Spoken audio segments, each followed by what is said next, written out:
All right, guys, once again, we are going down the rabbit hole of Teenage Mutant Ninja Turtles buried treasures.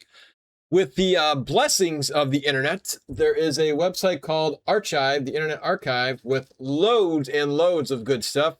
We brought this up in a previous show with our good friend TMNT Talk Christian. It's like, dude, I had most of these growing up. I still have a couple, and Christian didn't know these existed. And I just want him to reiterate how excited and joyful he was to find out these were just fresh stories. Can you just tell us again, do what you like, just like 5 minutes ago, how excited you were to read these, and it kind of caught you off guard. Yeah, pretty much. It's like, I've seen some of the covers. I've seen some of the covers from time to time. It's like, yeah, there's some kid stories or uh, more or less like stories based on the cartoon and like cartoon episodes, retellings. Like, okay, that's cool, that's cool. But now that I read through them, like a lot of these stories are original stories, and I never read them. It's like, oh my God, these are TMNT stories that I don't know about. Don't want to sound like arrogant or anything. I just want to be like, uh, I thought I knew all the stories that exist, but no, there are stories out there that I never read before until now. So yeah, I mean, I'm so happy that you brought these to my attention. It's like, oh my God, it's a whole new world open up for me. Like, cool, new TMNT stuff. I'm always there for it. Especially in the generation we grew up with, because for me, I'm picturing myself Yeah. as the 7, 10-year-old with my Ninja Turtle bandana, my little toy nunchucks, swinging away, getting ready to have some pizza right after school. So, and most of these books have been fun reads too, guys. It's almost like David Wise, the writers here, Tom Morris, and I believe our Archie friend also, I've seen Murphy's name as the author in a couple of these. Mhm. They're a all age read, wouldn't you agree? They weren't like little kids like Turtle got mad, Turtle got angry, Turtle is sad. No, absolutely not. The stories they flowed really well. Yeah, they felt like cartoon stories or original stories. Like, okay, is this a different universe? Some of them felt really like took inspiration from the cartoon, from the Archie comics and other stuff, but they were their own thing. So it felt like, yeah, these are the turtles, Mikey, Leo, Don, Raph. All right, but it's a new story, it's a new adventure, and I really read through them and I really enjoyed them. I had really blasted. It was always like, with good books, it's like, okay, just one more chapter, just one more chapter. I want to know what happens next. I want to find out what happens next. Okay, now I want to know how it ends. And it's like, yeah, one book and I'm done. Okay, yeah, I start the next book. So I really had a blast reading through these books. It's like, yeah, really, really cool. Especially when we get to that Noodles book, because I don't like how it ended where it's like, what happens? So we'll get to that one later. But first, we'll go with an easy one here. Just, again, we're trying to get like anything we can find turtle related. We're trying to complete here. So we did find, and I had this one as a kid, the Ninja Turtles movie. It's called the storybook based on the movie.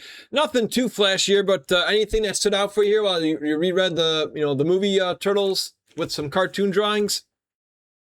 Yeah, it's like this is mostly like what I expected. This is a book based on 90 movie with like photos from the movie and so on and so forth. But as I was reading through it, I found really there are some differences in there. Like April is working for Channel 6, so there's like some inspiration from the cartoon, or maybe when they wrote this book, it was based on an earlier script of the movie. You know, like and in between the retelling of the movie story, we get some personality profiles of turtles, like what's the name, favorite food, favorite color, and so on and so forth. And interesting also that the flashbacks that were shown in the movie here, they are drawn in the cartoon style. And the backstory also includes Oroku Nagi. That's also why I think this must be based on an earlier script. And but then mostly is the movie story that we know and that we love.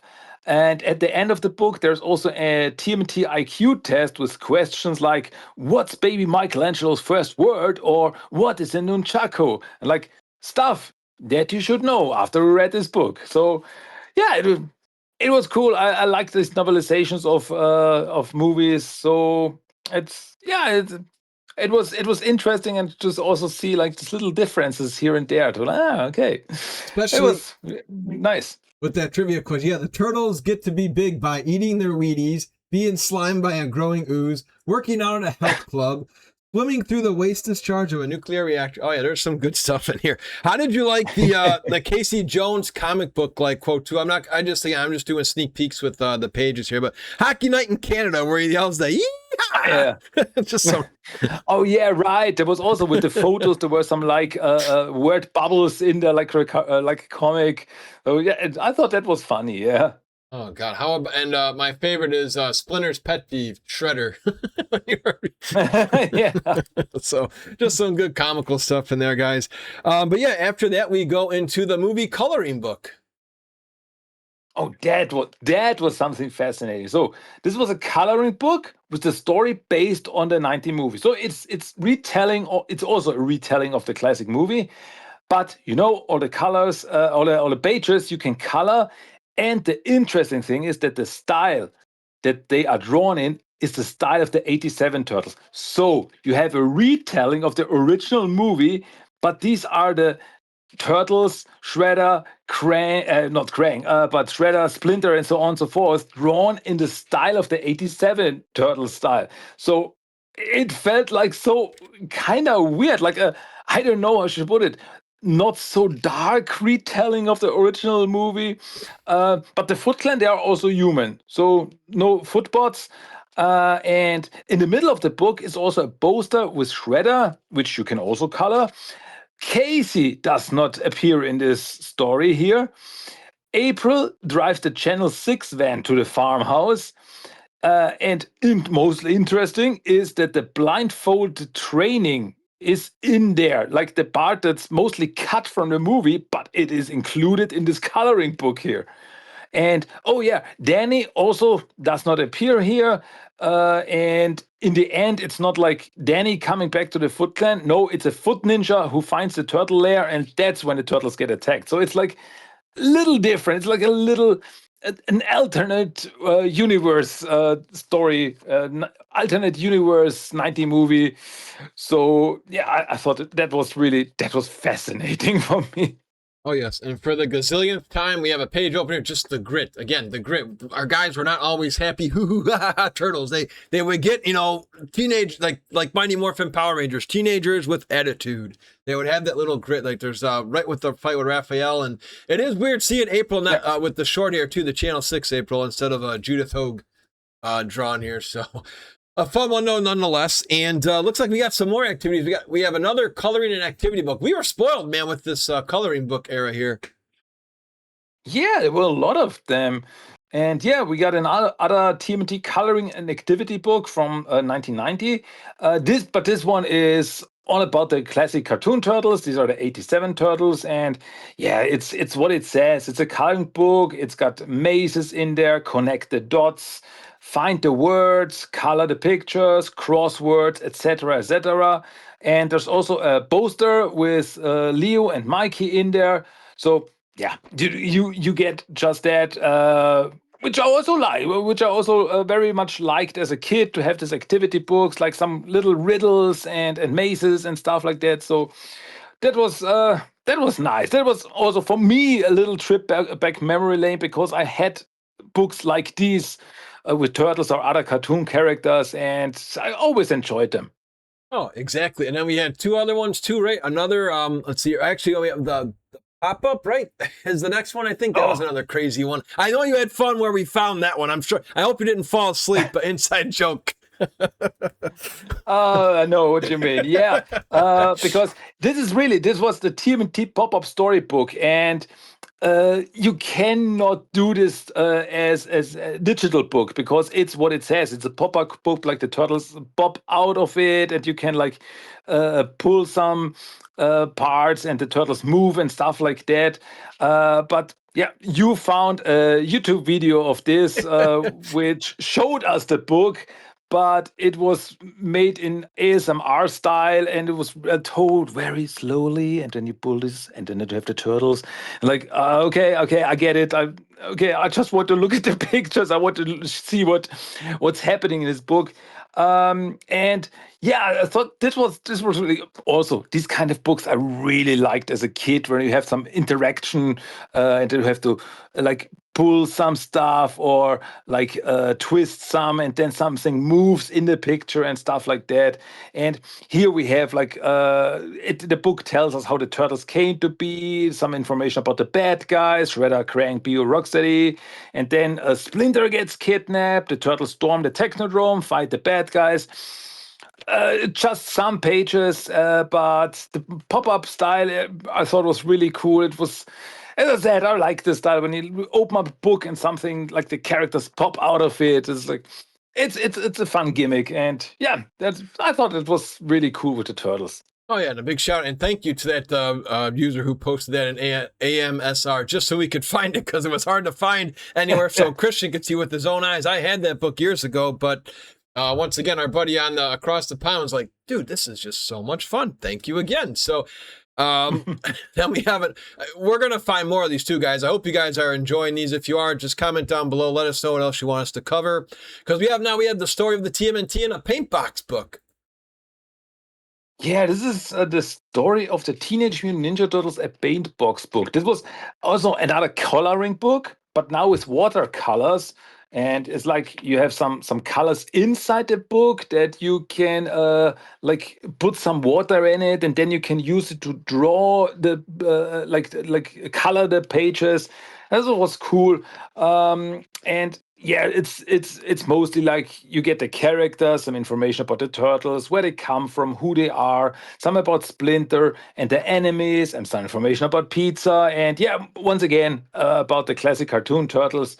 So that was also yeah, just another coloring book, but mostly about the characters. But nonetheless, very cool to just look through these old books.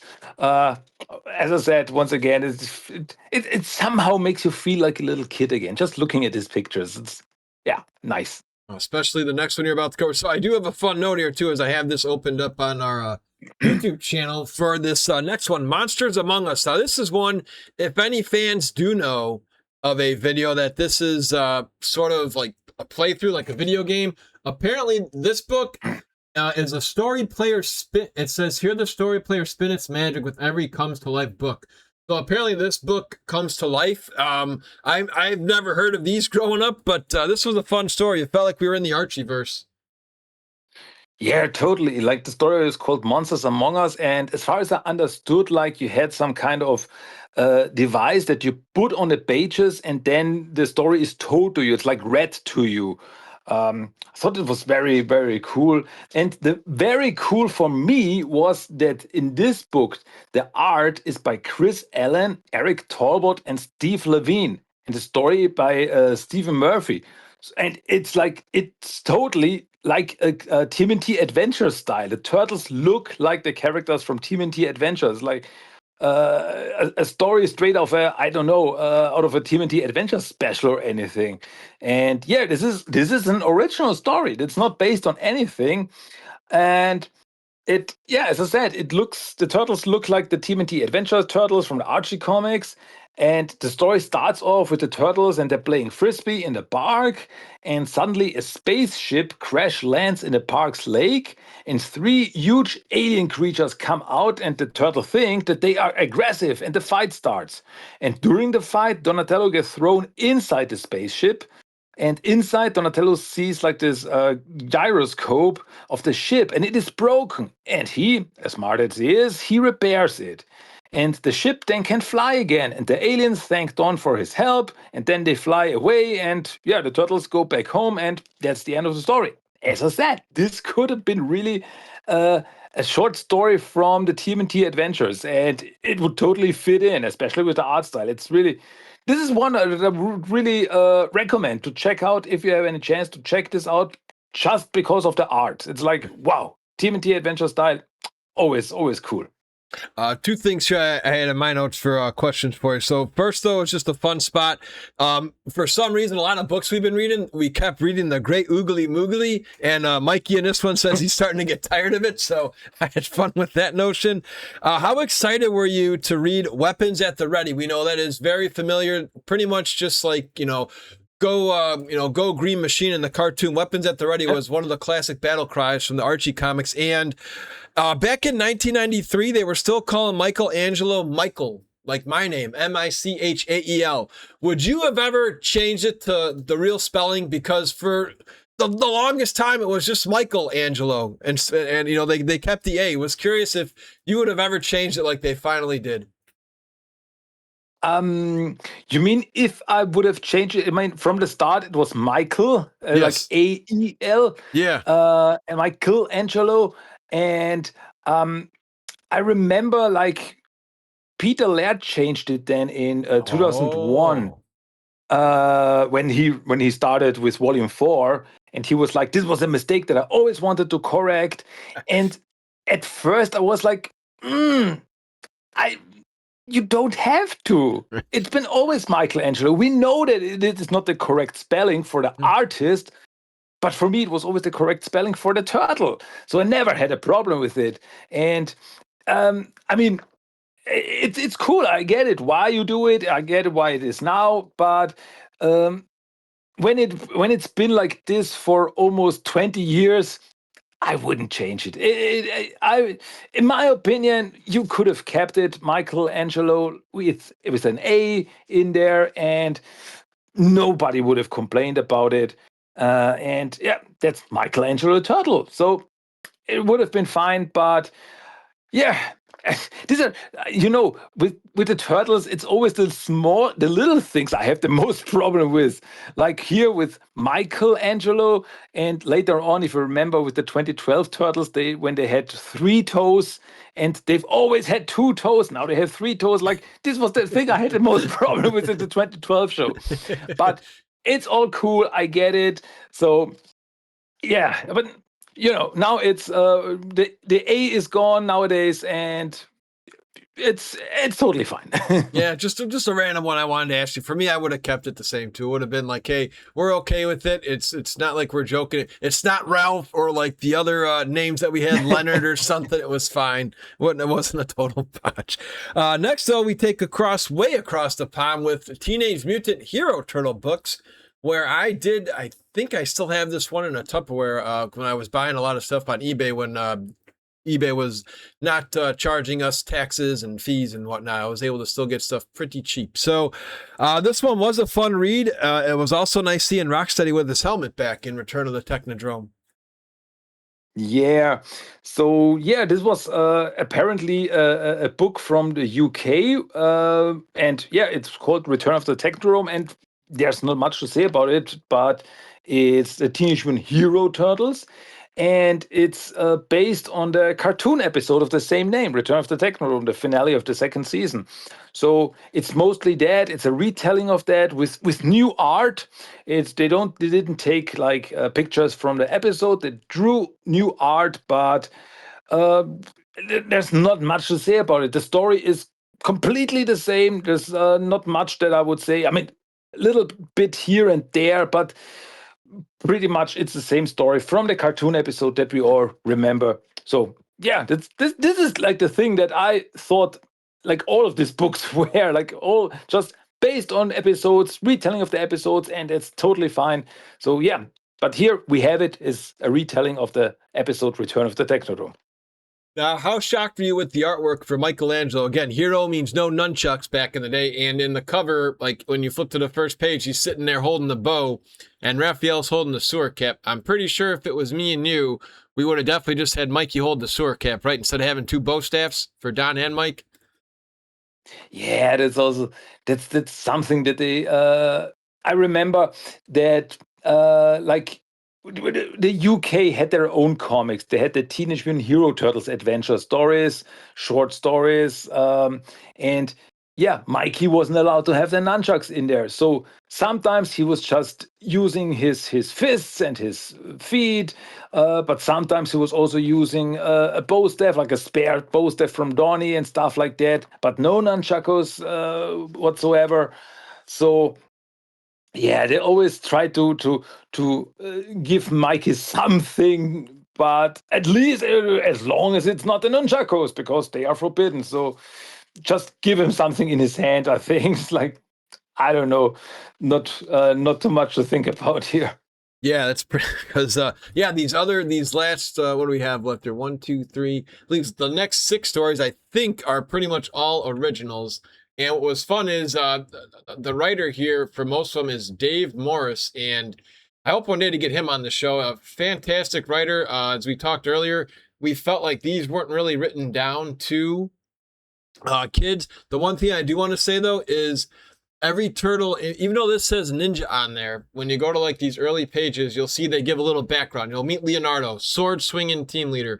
Donnie, expert when it comes to machines, swishing quarterstaff. Raph, prankster, whose humor sees the team through perilous situations while his twin daggers send enemies fleeing into panic. And then meet Michelangelo, who's a master of the flying kick and the karate punch. So again, even in these American versions, he is chuckless before you take it away.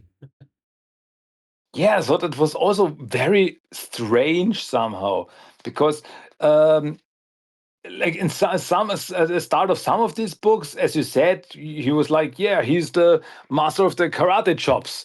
And in another book, it was like he's the master of the whirling pizza and the nunchakus. So sometimes he was allowed to have nunchakus, sometimes he was not allowed. So I don't know what, because all of these were Ninja Turtles, so it's not like they were based on the or came from a UK or anything. I I don't know. I didn't see a pattern there. It's like sometimes okay, sometimes not. I don't know. No, exactly. And again, Rocksteady gets his helmet back. Artwork's really good in this too, ladies and gentlemen. If you guys ever get time, I highly encourage you to stop by this website and give it a full read. But as always, our good friend Christian will give you a little sneak peek. Yeah, as you said, like the next stories that we have, they are all original stories and they're like real books. Sounds weird, but they're real books, like a lot to read. It's a big story, like 80 pages of story. And yeah, there's some artworks in there, but mostly it's text. So you get a real story here. So yeah, let's start with the first one, the first book here. It's called Red Herrings, where it starts off with April and she's on a ship reporting that a city underwater has been found. And people wonder, it's like, is this Atlantis? And there are also some weapons down there, and Shredder wants them. So he sends a torpedo towards the ship, but the turtles arrive and Donatello can stop the torpedo. And then the turtles, they dive down to the underwater city, and there they run into a giant squid and also a robot shark that was created by Baxter Stockman. The turtles then lure Bebop and Rocksteady to the ship with the promise of a cool blaster weapon, which is not real. It's a trick to lure the bad guys there. And the turtles, they capture Bebop and Rocksteady, but Shredder then arrives in a mini submarine to steal their weapons.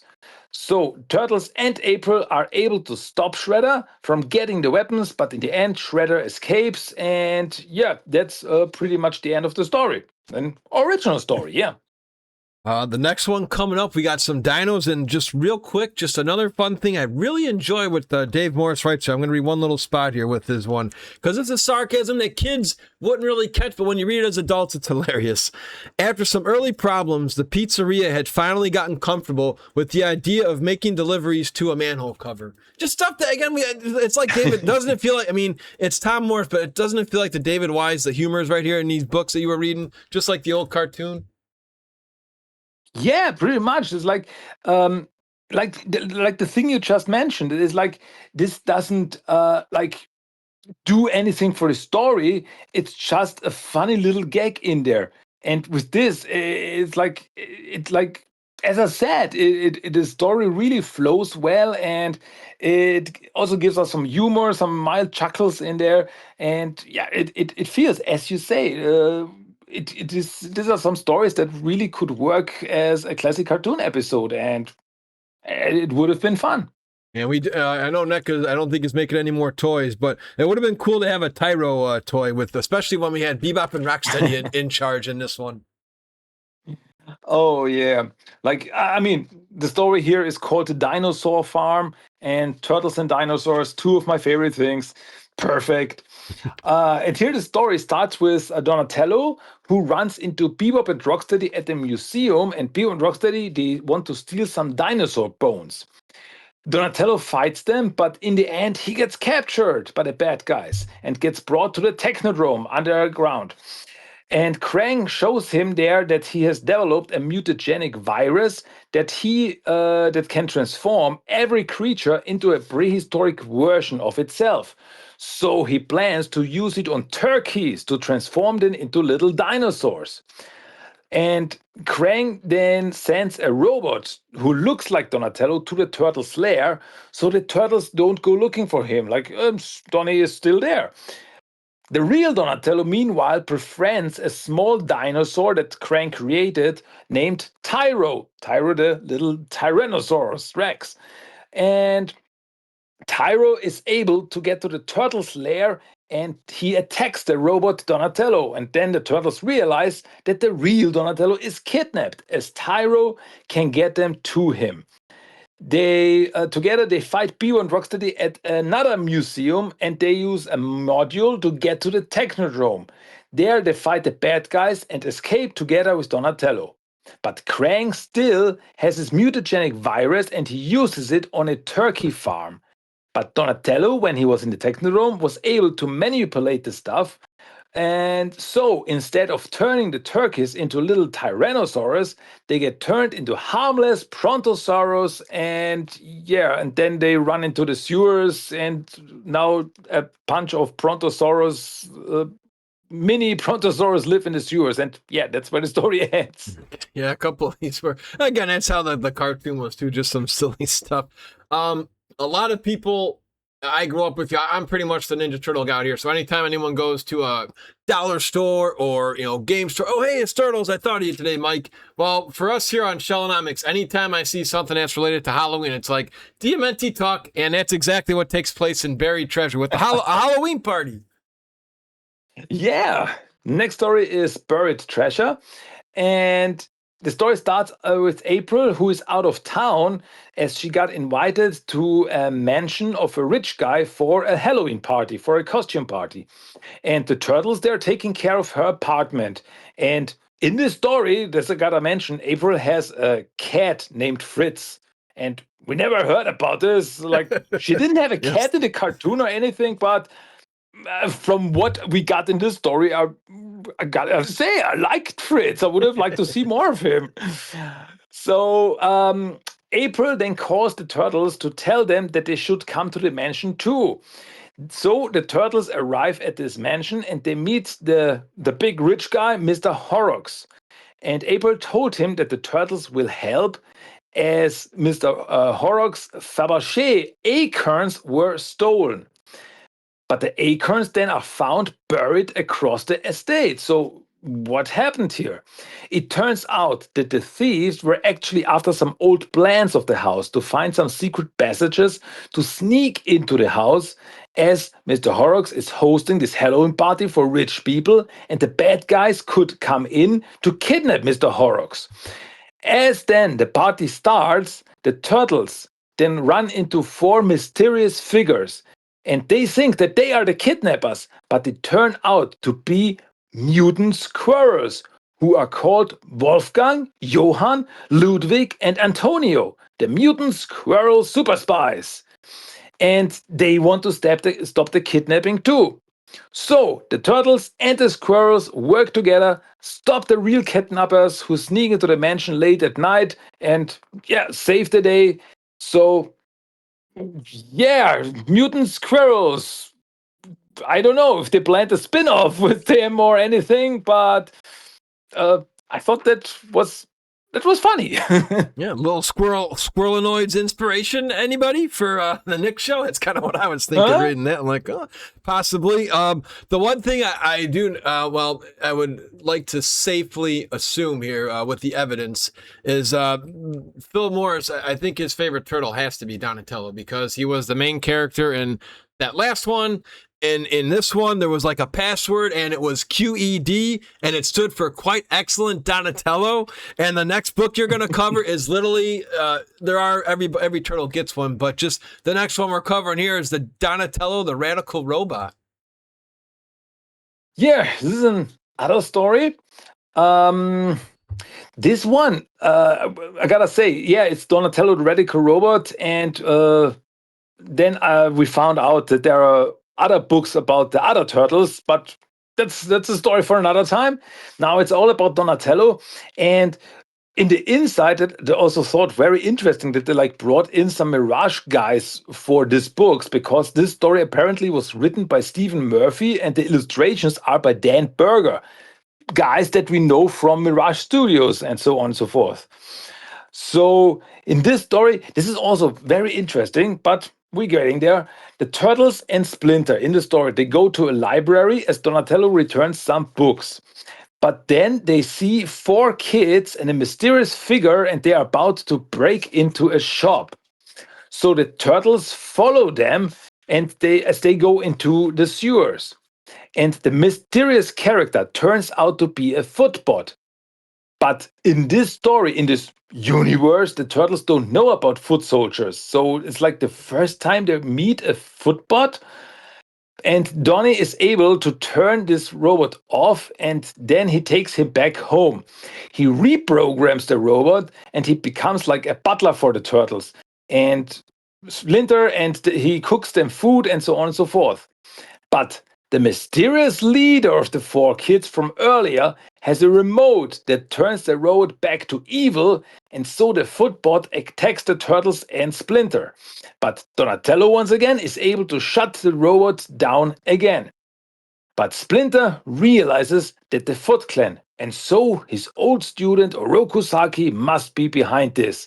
And so, yeah, it feels like a new origin story for the turtles. So I'm looking forward to read the other books. It's like, okay, another new universe inspired by the classic cartoon universe, but not quite the classic cartoon universe. It's like, okay, getting interesting. How did you like Splinter making hot cocoa for the turtles? Oh, that's so a father thing. It's like, oh, that's so a dad thing. So, yeah, like that was nice. And he, I mean, as he's an old Asian master, he gets his tea in the morning. So, yeah, as I said, you really get the feeling these are inspired by the classic cartoon turtles, but they are like somehow different, a little bit TMNT adventure style in there. It's like I don't know where these turtles fit in, but I think maybe they're their whole own thing, like another universe that's opening up here for us. Oh, and just more jokes. I mean, I know we almost felt like we were cramming back for a high school test, because we were a little like, oh, we're having fun. Trust me, guys. Just, we did a lot of cramming, and I know I've missed a couple things, but weird to see the name of the footbot was Noodles. And then were you able to catch any of the artwork on page 56? Did you see the Easter eggs in there? I don't have it in front of me right now, so you gotta tell me. Okay, so the foot soldier is holding the pizzas, right? Because he delivered the pizzas. So that one. Yeah. Okay, go on. I know what you mean. Yeah. So there's two of them then. There's Eastman's Eatery and Farley's Pizza Pie Guy. We know both of those guys very well. Yeah, absolutely. Yeah. I also thought that was very, very nice little Easter egg for the fans. Yeah, just so much fun. And then the next one I thought was going to be more with, I'm not sure if you were going that way with Sky High. I thought it was going to be Sky Turtles because we already had the Return of the Technodrome. But boy, was I wrong. And I had so much excitement seeing somebody from the Archie universe make a comeback. And woo, this is a fun one. Yeah, same here. I did not know what to expect from this story. So in this story, Sky High, it starts off as the Turtles and Splinter read about a space shuttle launch in a newspaper. And one of the astronauts is actually Shredder, so Shredder snuck in there. So the Turtles and Splinter, they have to go to Cape Canaveral in Florida. And as they sneak in through a storm drain, they run into none other than Leatherhead. And Leatherhead tries to stop the turtles because Shredder promised to turn him into a human again. So he's kind of like the version from the Archie comics when he was human before. So Splinter then knocks Leatherhead out with Kusarigama and some sleeping powder, and the team sneaks into the military base. But they are seen by soldiers but they are able to get to the space shuttle. And as the space shuttle takes off, the Turtles and Splinter are hiding inside of it. Shredder actually has the plan to get to the space station. That's why he is acting as an astronaut. And he wants to use a teleportation device to take the space station over with the foot soldiers. Shredder then gets out of the space shuttle and flies towards the space station. And Raph and Mike get a spacesuit, get each one a spacesuit, and follow him. Shredder, Raph, and Mike fight like in space, and Mikey almost gets lost in space, but is saved in the last minute.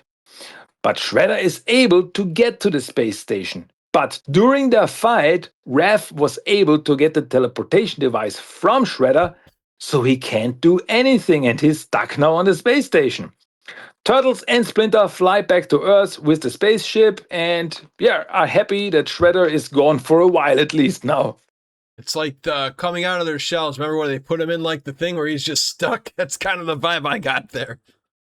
Yeah. And now we have one where I'm fairly certain you're okay with the words. It doesn't bother me, but I doubt we will ever see another book for kids labeled Six Guns and Shurikens. Oh yeah, that was also like a wild ride. This story, because it starts off with Michelangelo, and he finds an old lamp in the sewers, and as he cleans the lamp, a genie appears, and yeah, grants the turtles 3 wishes. And Mikey wishes to go to the Wild West, as the turtles are just watching an old western. So the turtles arrive in the year 1890, and Mikey's second wish then is one giant pizza, which he gets. And yeah, the other turtles are really angry that like he wasted another wish. But then, as they are in the Old West, the turtles overhear 2 gangsters talking about chasing an old man away from his home. The turtles then find the old man and they befriend him, and he invites them in. It turns out that the gangsters want to chase the man away so a railroad can be built where his house is. But so the turtles agree to stay for a while with the man to help him. The next day, the turtles go into town and visit the saloon. So there they run into the 2 gangsters who are called Tex and Slim, and they have a confrontation with them. The turtles knock them out and leave, so it's like a real saloon brawl. But later, the gangsters' boss comes to town, Bad Bob. When the 3 bad guys were asleep, then later above the saloon, the turtles sneak in and replace their bullets with blanks. So when they come to the old man's house, they won't be able to kill him or anything. So, which they do, because the next day the gangsters arrive at the old man's place and they want to kill him so that, yeah, he's out of the way. But the turtles, they use the ninja skills to take out the bad guys. But it turns out that Bad Bob has another gun and is about to shoot the old man. So Mike uses his last wish from the genie so that the old man has his sharpshooting skills back that he had when he was a young man. And with this, he chases off Bad Bob and yeah, he pretty much saves himself and saves the day. But that was the last wish, and the turtles are stuck in the Wild West. But by accident, Mikey destroys the lamp, and this frees the genie.